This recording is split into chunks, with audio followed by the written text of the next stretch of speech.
తెలంగాణ ప్రభుత్వం ఆర్టీసీని ప్రభుత్వంలో విలీనం చేయడం పట్ల ఆర్టీసీ కార్మికులు హర్షం వ్యక్తం చేస్తున్నారు. గవర్నర్ ఆమోదం తెలపడంతో మార్గం సుగమమైందని, ఇందుకు సంబంధించిన ప్రక్రియ వెంటనే పూర్తి చేయాలని, ఎలాంటి ఇబ్బందులు లేకుండా పూర్తి స్థాయిలో తమకు అందవలసిన ప్రయోజనాలు కల్పించాలని ఆర్టీసీ ఉద్యోగులు ఆశాభావం వ్యక్తం చేస్తున్నారు. ఇక ఇదే అంశానికి సంబంధించి కరీంనగర్ నుండి మా ప్రతినిధి శ్రీకాంత్ మరింత సమాచారం అందిస్తారు. తెలంగాణ ప్రభుత్వం ఆర్టీసీని ప్రభుత్వంలో విలీనం చేయడం పట్ల ఆర్టీసీ కార్మికులు హర్షం వ్యక్తం చేస్తున్నారు. ప్రస్తుతం మనం కరీంనగర్ ఆర్టీసీ బస్సులో ఉన్నాము. వారిని అడిగి కార్మికులను అడిగి మరిన్ని వివరాలు తెలుసుకుందాం. చెప్పండి, మీరు ఆర్టీసీని ప్రభుత్వంలో విలీనం చేశారు కదా, దీని పట్ల మీ వివరణ ఏంటి? మాకు ఇప్పుడు ఎందుకంటే బాధాకరంగా ఉంది.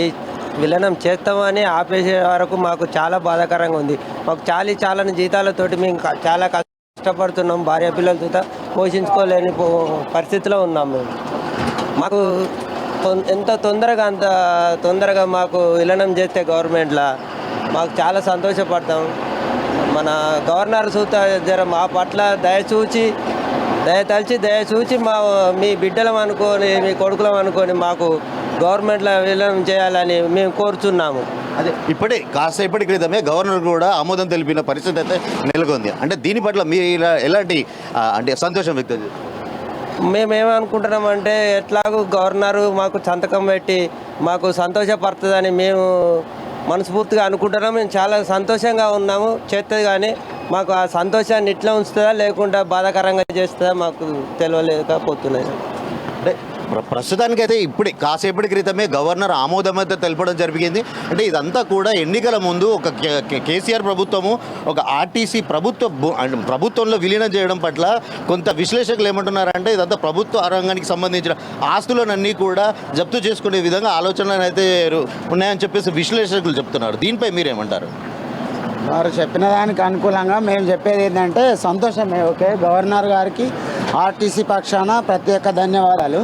అట్లానే కేసీఆర్ గారికి కూడా ధన్యవాదాలు తెలియజేస్తున్నాం. కాకపోతే ఇంకొకటి ఏంటంటే, సంస్థను విలీనం చేసే ప్రక్రియలో ఆర్టీసీ ఆస్తులకు ఎలాంటి నష్టం వాటిల్లకుండా ముందు జాగ్రత్త చర్యలు ప్రభుత్వం తీసుకోవాలి. అట్లానే ఆర్టీసీ ఉద్యోగులకు గతంలో రావాల్సిన 2 పిఆర్సీలు 2 డిఏలు 2 పిఆర్సీలు 2 డిఏలు అంతక్రితం 2013 సంవత్సరంకి సంబంధించిన ఏరియర్స్ బాండు ఆ డబ్బులు ఇచ్చి 2 డిఏలను వీటన్నిటినీ మాకు క్లియర్ చేస్తే కొంచెం తృప్తిగా ఉంటుంది. మాకు కూడా సంతోషకరమైన జీతాలు వస్తే మాకు తృప్తి, మాకు కానీ ఫ్యామిలీకి కానీ ఎలాంటి ఇబ్బందులు లేకుండా ఉంటుంది. కాకపోతే ఈ ప్రక్రియను లేట్ చేసి మాకు కొంచెం ఇబ్బందులకు గురి కావడం జరిగింది. అన్ని వర్గాలకు న్యాయం చేసిన కేసీఆర్ గారు మా పక్షాన ఇన్ని రోజులు మొండి వైఖరితో ఉండి మాకు సరి అయిన న్యాయం చేయలేకపోయారు. ఓకే, ఇప్పటికైనా వాళ్ళు విలీనాన్ని చేస్తామంటే సంతోషం, అది హర్షించదగ్గ విషయమే. బట్ ఏంటంటే, ఎట్ ద సేమ్ టైం మిగతా రిమైనింగ్ రావాల్సిన మాకు ఎలాంటి బకాయిలు ఉన్నా వాటిని పూర్తిగా చెల్లించినప్పుడే మాకు సంతోషం ఉంటుంది. తృప్తికరమైన అంశంగా మేము భావించడం జరుగుతుంది. ఇదే విషయంలో గవర్నర్ కూడా కొన్ని సూచనలు కూడా చేసింది. వారికి ప్రత్యేక ధన్యవాదాలు. వారు చెప్పిన సూచనలు మా భవిష్యత్తును దృష్టిలో ఉంచుకొని చెప్పడం జరిగింది. ఆస్తులకు కానీ మాకు కానీ ఎలాంటి అన్యాయం జరగకుండా వాళ్ళు ముందు జాగ్రత్త చర్యగా వాళ్ళు అల్టిమేటం వేసి ప్రభుత్వాన్ని ప్రతి విషయంలోనూ వాళ్ళు అడగడం, మా క్షేమాన్ని, మా యోగక్షేమాలను, భవిష్యత్తును దృష్టిలో పెట్టుకుని అడిగిండు. వారికి ప్రత్యేక ధన్యవాదాలు. ఈ ప్రక్రియ వీలైనంత తొందరగా పూర్తి చేసి ఎలక్షన్ మూమెంట్ రాకముందే పూర్తి చేస్తే బాగుంటుందని మా అభిప్రాయం.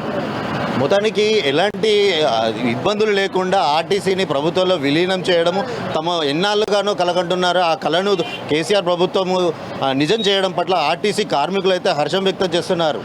కెమెరా పర్సన్ అరుణ్తో శ్రీకాంత్, అమ్మా న్యూస్, కరీంనగర్.